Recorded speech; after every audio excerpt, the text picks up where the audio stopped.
Para akong pinanganak muli! Kuya Jo, ganito pala yung pakiramdam no pag bumalik ka sa Panginoon? Ay siyang tunay.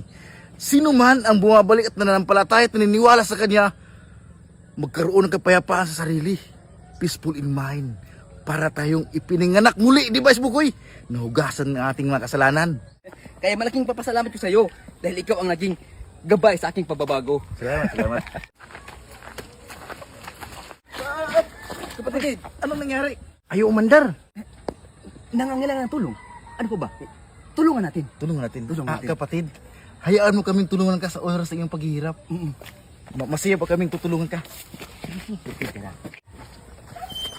Tara kapatid, sarap tumulong no? Ibalik yung motor! Ibalik yung motor! Bilis, takbo! Ano ito, nakaw? Bilisan nyo na, huwag na kayong maraming tanong!